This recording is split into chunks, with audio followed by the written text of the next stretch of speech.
민수기 12장 끝에 우리가 가데스 바네아에 가기 전에 미리암과 아론의 질투 때문에 큰 사건이 있었죠. 민수기 12장 15절로 16절에 보면,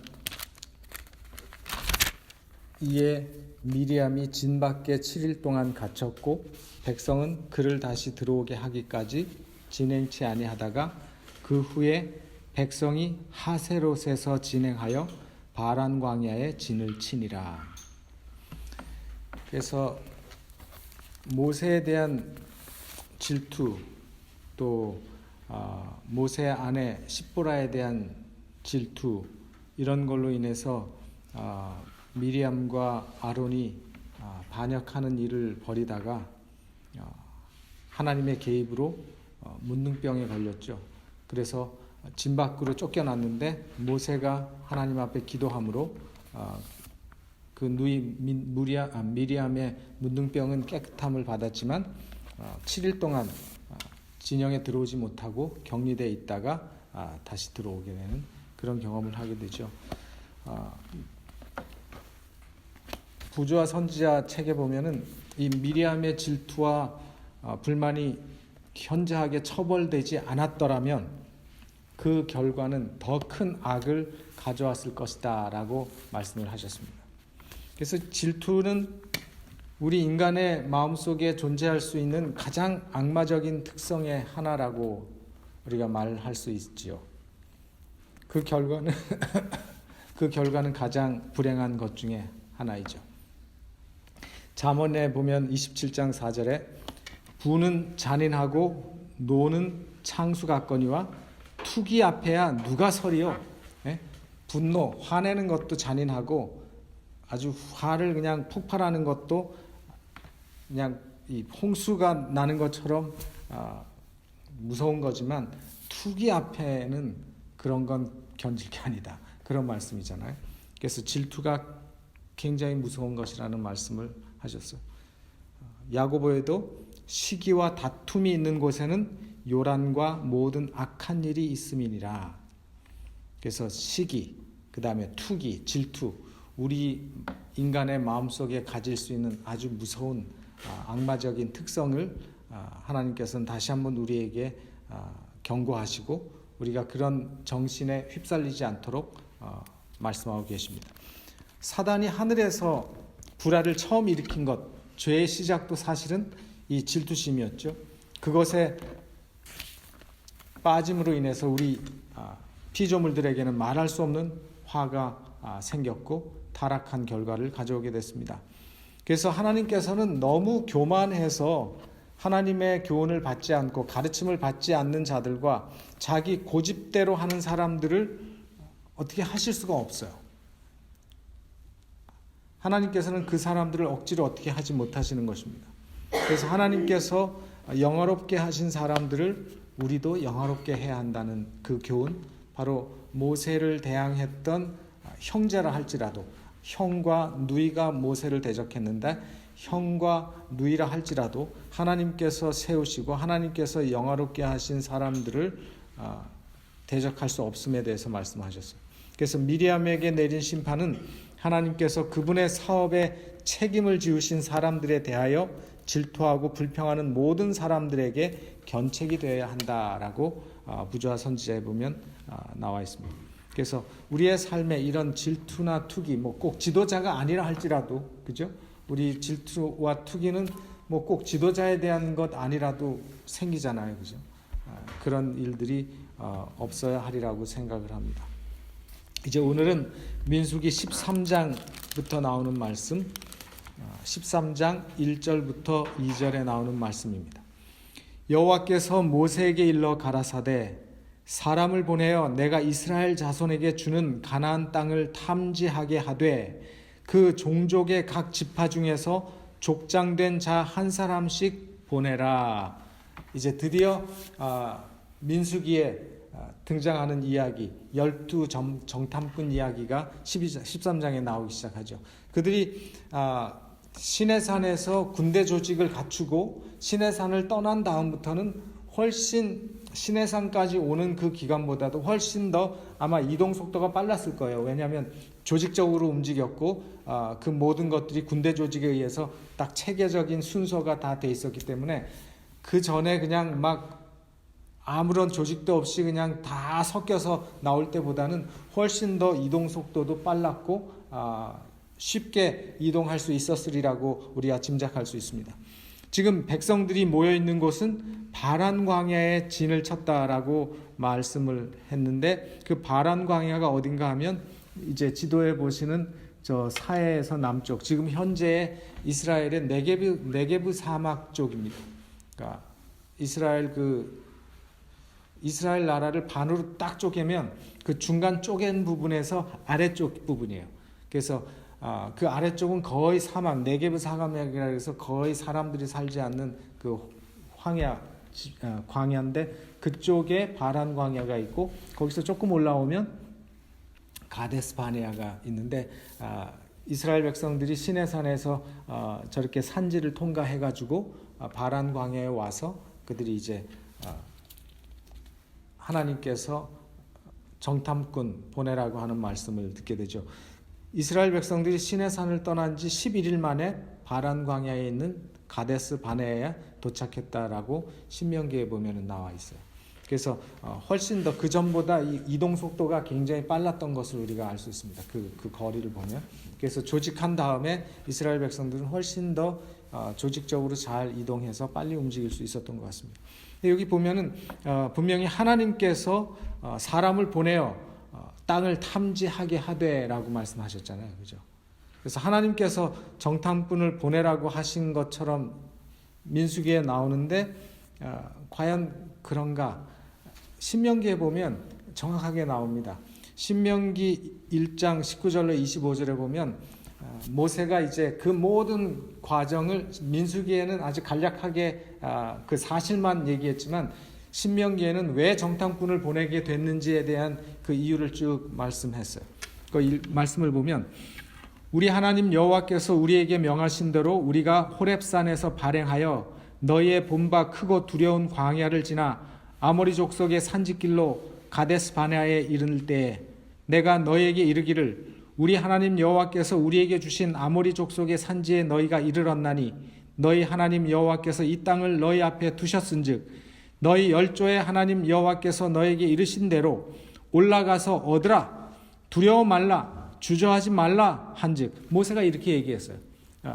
즉시 가서 그것을 취하고 두려워하지 말고 얻으라 했는데 너희가 다 내 앞으로 나와 말하기를 우리가 사람을 우리 앞서 보내어 우리를 위하여 그 땅을 정탐하고 어느 길로 올라가야 할 것과 어느 성읍으로 들어가야 할 것을 우리에게 회복해 하자 하기에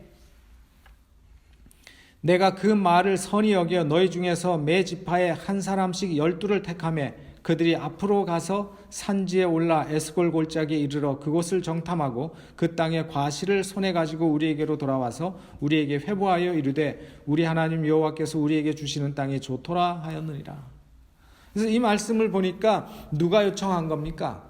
하나님 모세는 즉시 가서 얻고 취하라고 말씀하셨고 그것이 하나님의 계획이었는데 이스라엘 백성들이 그렇게 못하겠다 한 거예요. 뭐 어떤지 우리가 한번 좀 알아보고 어디로 가야 될지 뭐 어디를 먼저 쳐야 될지 우리가 좀 알아보고 해야 되겠다 그거죠.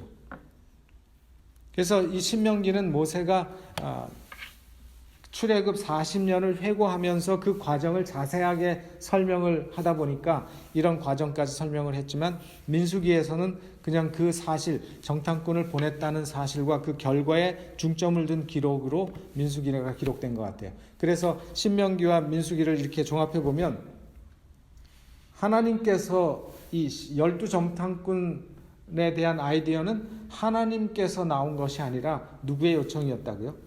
백성들의 요청이었다는 겁니다. 그래서 백성들이 왜 하나님께서 그들에게 약속하시고 취하고 주라고 약속하신 그 약속을 듣고도 바로 올라가서 취하지 않고 먼저 그 땅을 정탐하기를 원했을까요? 여기도 나왔지만 그 땅을 정탐해야 되겠습니다. 우리가 사람을 앞서 보내서 그 땅을 정탐하고 어느 길로 나가야 될지, 어느 성읍으로 들어가야 할지를 우리가 좀 먼저 알아보고 쳐야 되겠습니다. 이제 이런 생각을 한 거죠. 그것은 하나님의 약속에 대한 분명한 믿음의 결여죠. 하나님께서는 내가 너에게 주겠다고 약속하셨고 취하라고 말씀하셨는데, 그래서 시내산에서 모든 군대 조직을 했는데 바로 그 앞에 와서 하나님의 약속을 믿고 쳐들어갔으면 되는데 하나님의 말씀에 대한 확신이 없었던 것입니다. 그것이 이스라엘 백성들의 믿음이었어요. 하나님에 대한 확신이 없었어요. 그래서 하나님께서 그것을 그냥 그대로 받아주셨어요. 너희가 그렇게 원하면 한번 가서 확인해 봐라. 너희가 원하면 그래 니네 마음대로 한번 가서 다 정탐해보고 그렇게 해보라. 하나님의 은혜죠. 그들이 요구하는 대로, 그들이 불신하고 그들이 하나님의 말씀에 대한 믿음이 없음에도 불구하고 그 믿음 없음을 하나님께서 그저 받아주시고 그 믿음 없음에 대한 그들의 요청을 하나님께서 허락하신 거죠. 그리하여 모세는 각 지파마다 한 명씩 12명의 정탐꾼을 뽑아서 보내는데 바로 그 이름이 3절부터 나오죠. 모세가 여호와의 명을 쫓아 바란 광야에서 그들을 보내었으니 그들은 다 이스라엘 자손의 두령된 사람이라. 그들의 이름은 이러하니라. 루벤 지파에서는 삭굴의 아들 삼무아요, 시몬 지파에서는 호리의 아들 사밧이요, 유다 지파에서는 여분네의 아들 갈렙이요, 이사갈 지파에서는 요셉의 아들 이갈이요, 에브라임 지파에서는 눈의 아들 호세아요, 베냐민 지파에서는 라부의 아들 발디요, 스불론 지파에서는 소디의 아들 갓디엘이요, 요셉 지파 곧 므낫세 지파에서는 수시의 아들 갓디요, 단 지파에서는 그말리의 아들 암미엘이요, 아셀 지파에서는 미가엘의 아들 스두리요, 납달리 지파에서는 웹시의 아들 나비요, 갓 지파에서는 마기의 아들 그우엘이니 이는 모세가 땅을 탐지하러 보낸 자들의 이름이라. 모세가 눈의 아들 호세아를 여호수아라 칭하였더라. 여기에 보면 12명의 이름이 나오잖아요. 근데 우리가 아는 것처럼 레위 지파는 제외됐어요. 모든 것에서 제외됐죠. 제사장 지파. 그래서 레위 지파 자리가 빠지면서 요셉 지파가 둘로 나눠서 므낫세 지파와 에브라임 지파. 그래서 12개가 채워졌죠. 그래서 여기 지금 언급된 이 12명의 두령들은 우리가 민수기 첫 장을 시작하면서 하나님께서 군대에 나갈 만한 20세 이상의 그 사람들을 계수하라고 하면서 싸움에 나갈 지파의 대표의 이름도 나오잖아요. 그죠? 민수기 초반에 보면. 그러니까 그 군대를 이끌 그 장관들이 각 지파마다 나왔는데 여기에 나온 그 이 12 정탐꾼은 그 두령들하고는 또 다른 사람들이에요.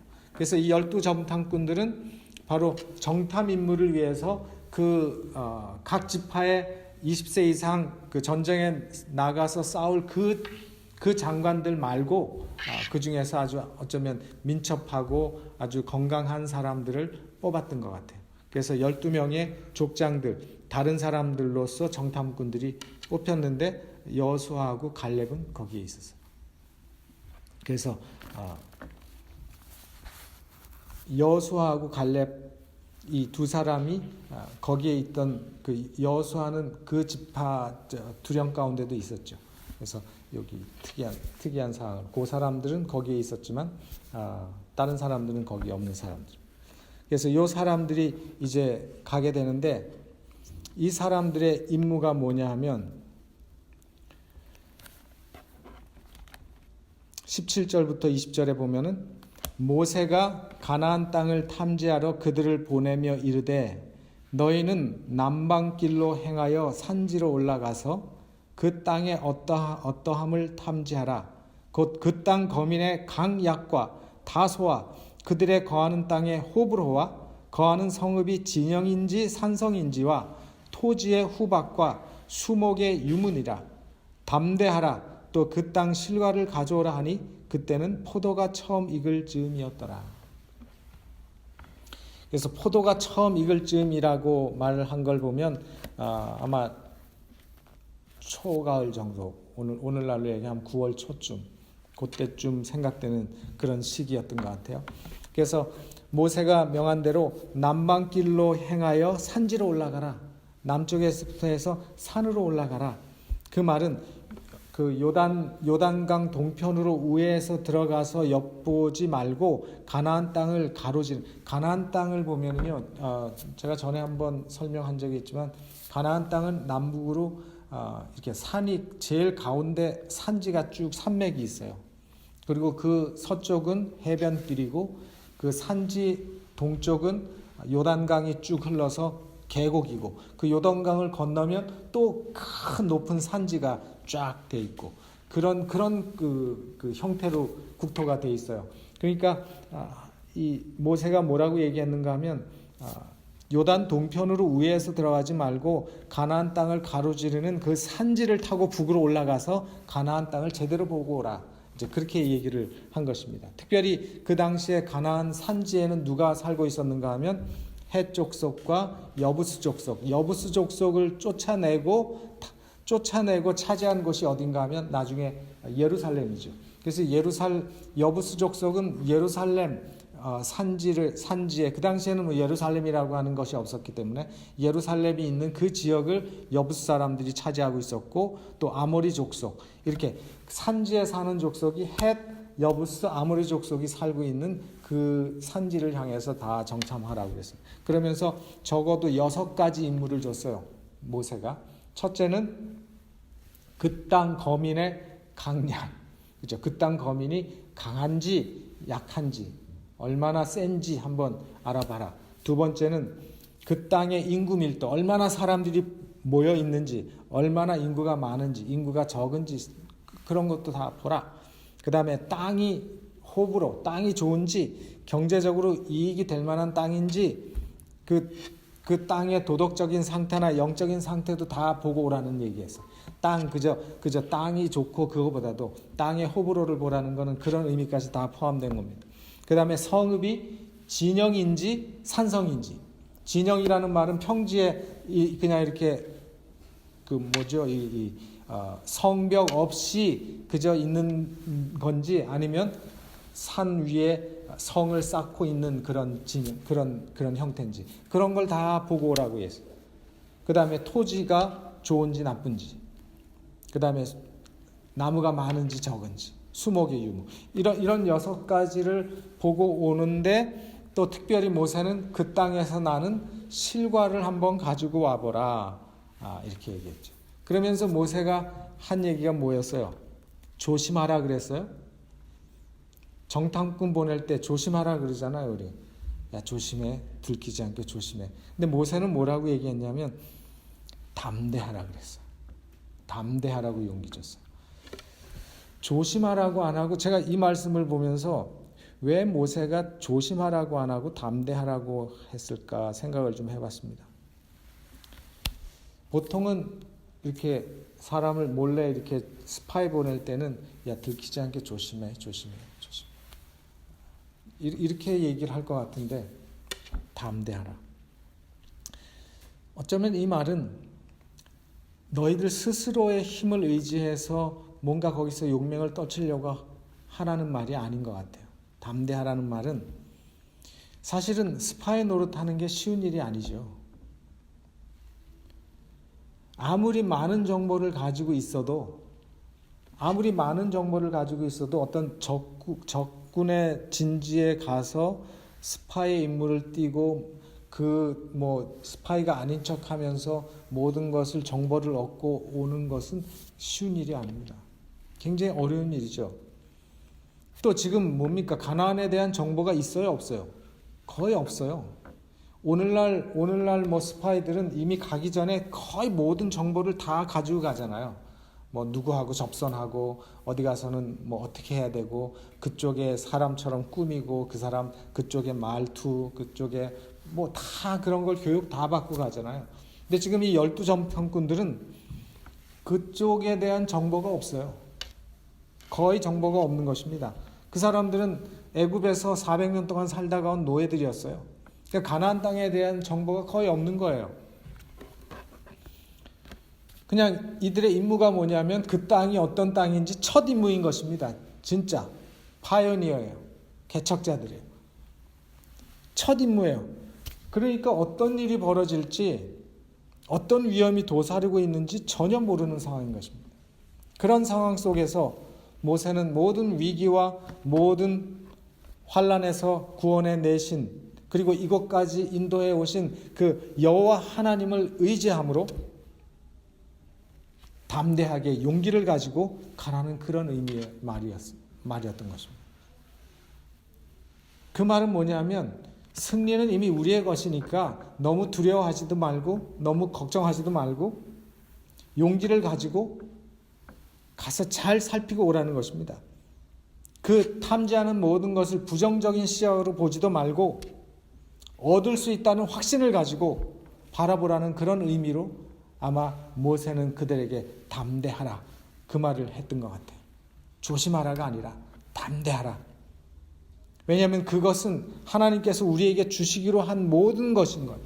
정탐꾼들이 보는, 눈에 보이는 것만 보는 것이 아니라 그것을 우리에게 주기로 약속하신 하나님의 말씀을 믿는 믿음을 통해서 보는 그 신앙적인 시각이 필요하다는 것을 모세는 담대하라고 하는 그 말 속에 그런 의미까지 다 주신 거라고 저는 생각을 합니다. 근데 결과적으로 그런 시각을 가지고 그 땅을 본 사람은 두 사람밖에 없었어요. 그죠? 여호수아하고 갈렙. 믿음의 시각으로 보지 못했어요. 다른 사람들. 결국 이들이 얼마 동안 땅을 탐지하고 왔습니까? 40일. 그죠? 40일. 그러니까 이 사람들은 그저 가까운 근처 땅만 이렇게 씩 한번 보고 온 게 아니에요. 왜냐하면 이 가나안 땅이 그렇게 큰 땅이 아니거든요. 이 미국 대륙처럼 그렇게 큰 대륙이 아니거든요. 우리 한반도보다도 더 작거든요. 실제로 이스라엘 땅은. 그러니까 그거 40일 동안 본다고 하는 것은 아주 정말 구석구석 다 돌아보고 온 거예요. 다 돌아보고 온 것입니다. 그래서 민수기 13장 21절로 25절에 보면 이에 그들이 올라가서 땅을 탐지하되 신광야에서부터 하맛 어귀 르홉에 이르렀고 또 남방으로 올라가서 헤브론에 이르렀으니 헤브론은 애굽 소안보다 7년 전에 세운 곳이라 그곳에 아낙 자손 아히만과 세세와 달메가 있었더라. 또 에스골 골짜기에 이르러 거기서 포도 한 송이 달린 가지를 베어 둘이 막대기에 꿰어 메고 또 석류와 무화과를 취하니라. 이스라엘 자손이 거기서 포도 송이를 벤 고로 그곳을 에스골 골짜기라 칭하였더라. 40일 동안 땅을 탐지하기를 마치고 돌아왔어요. 여기 보면 그들이 탐지한 땅의 경계를 볼 수 있습니다. 신광야에서부터 하맛 어기 르홉, 이 르홉이라고 하는 데는 제일 북쪽 경계를 이루는 곳이에요. 그러니까 남쪽부터 북쪽까지 이 거리가 한 100마일 정도 됩니다. 100마일. 그렇게 안 멀죠? 여기서 한 포틀랜드 정도 거리가 100마일 정도. 그러니까 40일 동안 온 땅을 잘 탐지한 겁니다. 샅샅이. 여기 보니까 남방으로 올라가서 헤브론에 이르렀다 그랬어요. 헤브론은 누구하고 굉장히 연결이 되는 도읍이죠? 헤브론? 구약의 아브라함. 그죠? 헤브론의 다른 이름은 기랏 아르바. 구약 성경에 이런 이름으로도 나오는데 아브라함, 이삭, 야곱이 장사된 그 막벨라 굴이 있는 곳이 헤브론이에요. 그러니까 아브라함, 이삭, 야곱의 무덤이 있는 곳이 헤브론입니다. 근데 헤브론을 어디하고 비교를 했는가 하면 헤브론은 애굽 소안보다 7년 전에 세운 곳이라 그랬어요. 이 애굽 소안이 어떤 곳인가 하고 제가 찾아봤더니 이 소안은 애굽의 왕족들이 사는 궁전이 있는 땅이에요. 도시입니다.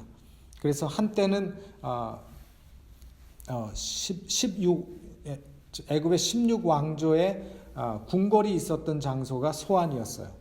그러니까 이 소안은 굉장히 오래된 장소고 굉장히 잘 지어진 곳인데, 헤브론은 소안보다도 더 7년이나 오랜 역사를 지닌 견고한 성읍이라는 뜻이에요, 이 말이. 그래서 헤브론에서부터 그런 헤브론, 아주 역사적인 이스라엘의 조상들의 역사가 깃든 헤브론, 그 헤브론은 애굽의 애굽의 그 긴 역사의 왕족들이 살았던 궁궐이 있는 소안보다도 헤브론은 7년이나 앞선 도시였다. 이제 그 얘기를 하면서 이제 그런 곳까지 다 정탐을 했다는 얘기죠. 특별히 이 정탐꾼들이 본 아낙 자손 가운데 사람들의 이름이 나왔어요.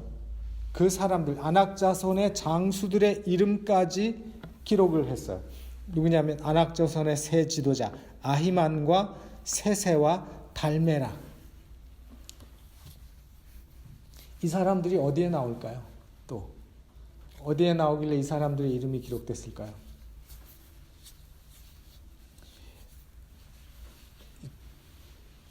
여기 이제 이스라엘 백성들이 보고하는, 이 정탐꾼들이 돌아와서 보고하는 거 보면 긍정적인 것도 있고 부정적인 것도 있었어요. 그렇죠? 소산물을 보면 너무 좋은데, 거기서 나온 이 과일들 이런 걸 보면 너무 좋은데, 또 그곳에는 무서운 대적들이 있었다 이 말이에요.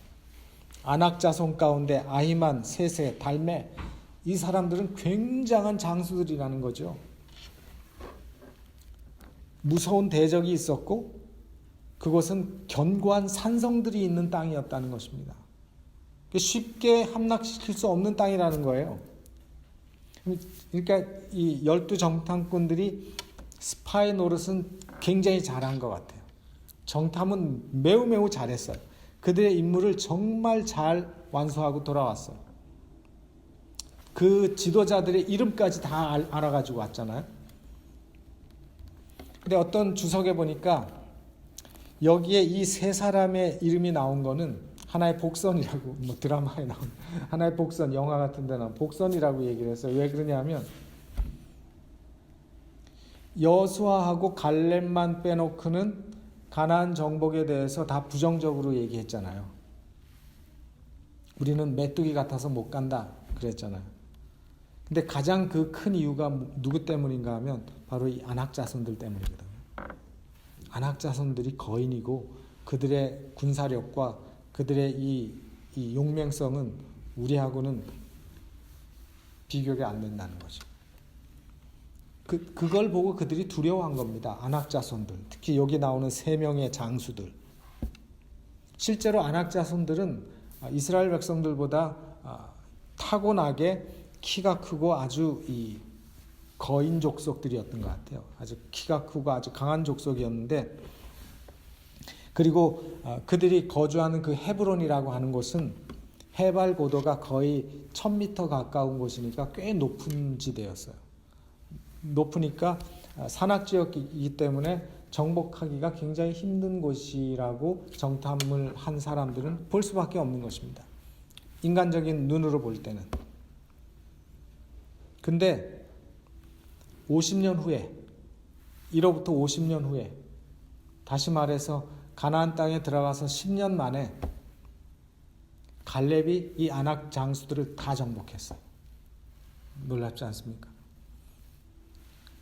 50년 후니까 갈렙은 이때 청년이었을 텐데 50년 후면 그는 완전히 이젠 할아버지 때 갈렙이 그 나머지 10명의 정탐꾼들이 안 되고 두렵다고 했던 그 아낙 자손들을 갈렙이 다 몰아냈어요. 그래서 갈렙이 그것을 다 정복했죠. 그 놀라운 일인 것입니다. 그래서 정탐꾼들은 이 가나안 땅에서 석류와 무화과 포도송이를 가져왔는데 얼마나 큰지 두 사람이 막대기에 꿰고 올 정도였다 그랬어요. 근데 이게 과장인 것 같아요? 진짜인 것 같아요. 과장인 것 같아요? 진짜인 것 같아요? 이런 거 보셨어요? 이런 거? 한 번도 전 못 봤는데 아마도 한 4에서 5kg 정도가 돼야 그죠 이렇게 메고 오죠. 근데 실제로 이스라엘에 지금도 그런 포도가 있답니다. 네, 에스골 골짜기라고 하는 말 자체가 포도송이의 포도의 골짜기라는 그걸로 이 사람들이 지어줬잖아요. 에스골 포도를 거기서 가져왔다고 해서 그곳 이름을 에스골 골짜기라고 했는데 그래서 그 에스골 골짜기 이름이 유래가 됐어요. 요때. 근데 오늘도 그 에스골에는 이스라엘에서 제일 품질 좋은 포도가 생산이 된대요. 지금도 에스골 골짜기에서 나오는 포도는 이스라엘에서도 굉장히 유명한데 지금도 그렇게 큰 포도가 있답니다. 제가 보니까 직접 눈으로 확인은 못했지만 그래서 그 당시에도 그렇게 그 큰 포도 그걸 가지고 그들이 메고 왔고 했어요. 자, 아까도 말씀드린 것처럼 부정적인 면도 있어요. 안악자손, 산성, 무서운 거인 족속들, 아주 훈련이 잘 된 용사들. 근데 또 보니까 와, 포도송이 하나가 이따만하고 석류, 그죠? 무화과, 너무너무 과일들이 크고 맛있고 좋은 것들인 것입니다. 그래서 부정적인 것, 긍정적인 것. 여러분들은 만약 이런 두 개를 봤다면 여러분들은 어느 쪽을 더 선택하고 싶으세요? 여러분들이 만약 정탐꾼이었다면. 우리가 성격 테스트 해봤지만 현실적인 사람은 10명의 정탐꾼들을 따라갔을지 모르겠어요. 그죠?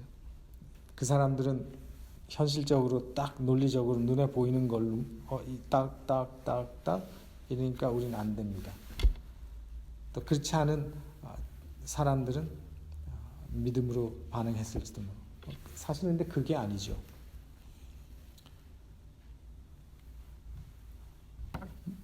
그 선택은 무엇이 결정하게 되는가 하면 우리가 긍정적인 선택을 할 것인가 부정적인 선택을 할 것인가를 결정하는 요인은 바로 우리의 믿음이라는 것입니다. 특히 이스라엘 백성들의 12 정탐꾼들이 모세에 담대하라라고 하는 그 교훈을 받고 그들이 떠나서 40일 만에 돌아온 다음에 보고를 하면서 그들이 마음속에 느껴야 할 것은 하나님에 대한 믿음이었어요. 그 믿음 가운데서 그들이 선택을 했어야 하는데 그들은 그 믿음은 한쪽에다 놨어요. 그리고 눈에 보이는 것으로 선택을 했다는 것입니다. 그래서 믿음이 없으면 축복도 저주로 보이는 것입니다. 그리고 실제로 저주가 되고 맙니다. 사실 그들이 이제 쳐야 될 그 가나안 땅에 그 거대한 안악자손과 그 헤브론과 같이 거대한 오래된 성읍이 있다는 것은 하나님의 말씀을 생각해 보면 어떻게 보아야 되는 걸까요? 기뻐해야 될 어떤 면도 있지 않습니까?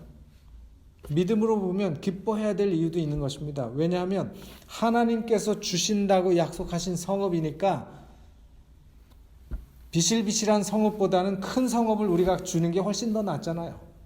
그죠?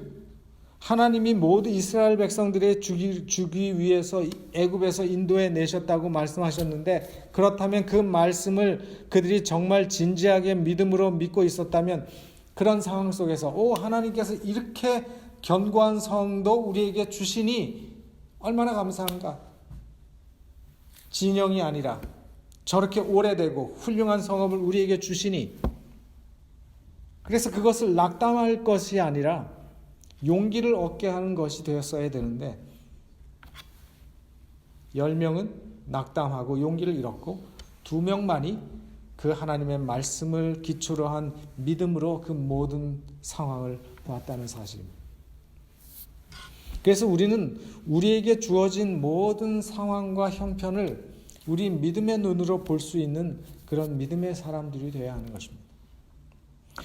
믿음의 눈으로 보아야 축복도 축복이 되고 축복도 축복으로 보이는 것입니다. 그래서 소망도 보이게 되는 거예요. 근데 믿음의 눈으로 보지 못하면 하나님이 주시는 축복도 축복으로 보이지 않게 되는 거죠. 절망밖에 보이지 않는 거죠. 고린도후서 5장 7절에 이는 우리가 믿음으로 행하고 보는 것으로 하지 아니함이로다. 그래서 우리의 눈으로 보는 것으로 하지 말고 믿음으로 보고 믿음으로 행하라고 말씀하고 계십니다. 정탐꾼들은 잘 봤습니다. 근데 잘 보긴 했는데 믿음의 눈을 그들은 잊었어요. 잃어버렸어요. 백성들은 열광적으로 그 과일들을 보면서는 환영했습니다. 하나님의 음성을 순종해서 곧 올라가서 그 땅을 점령하기를 간절히 원했습니다. 근데 그 정탐꾼들이 그 아름다움과 비옥함을 묘사한 다음에 모두가 그 눈앞에 놓여있는 고난과 위험을 과장해서 말함으로 말미암아서 그들은 다 낙담했어요. 그리고 그들은 믿음을 다 놨어요. 그리고 10명의 소리가 2명의 믿음 있는 사람들의 소리를 완전히 삼켜버리고 말았습니다. 우리는 그 결과가 어떤지를 다 알고 있습니다. 이 이스라엘 12 정탐꾼의 사건은 하나님의 말씀을 의지하지 않고 하나님의 말씀을 믿지 않고 인간적인 생각과 인간적인 지혜와 인간적인 생각을 가지고 시작한 데서 나온 아주 불행한 결과였다는 사실을 우리는 잊지 말아야 할 것입니다. 우리의 개인적인 인생에서도 이와 같은 일들은 여전히 오늘날에도 우리에게 일어나고 있다고 저는 생각합니다. 믿음으로 보아야 할 때 믿음으로 보지 못하고 내 형편과 내 상황 속에서 그저 내 판단과 내 눈에 보이는 것으로 우리가 생각할 땐 우리는 약하고 세상은 우리를 도우지 못하고 하나님은 눈에 보이지 않기 때문에 우리는 믿음의 결정보다는 인간적인 결정을 할 때가 참 많은 것입니다. 그러나 그럴 때 우리가 더욱더 우리의 믿음을 다시 한번 생각하고 하나님의 말씀을 기억하는 하나님의 백성들이 되어야 하리라고 생각합니다. 그러면 우리도 이런 불행한 결과 대신에 하나님께서 우리에게 주셔서 얻게 하시고 획득하게 하시고 정복하게 하시는 그 놀라운 역사를 우리의 개인의 삶 속에서 또 우리 교회의 역사 속에서 경험할 수 있게 해주시리라고 저는 확신합니다. 오늘 말씀을 기억하시면서 우리의 믿음을 더욱더 하나님 앞에 고정하시는 저와 여러분 되시기를 바라면서 말씀을 마치겠습니다.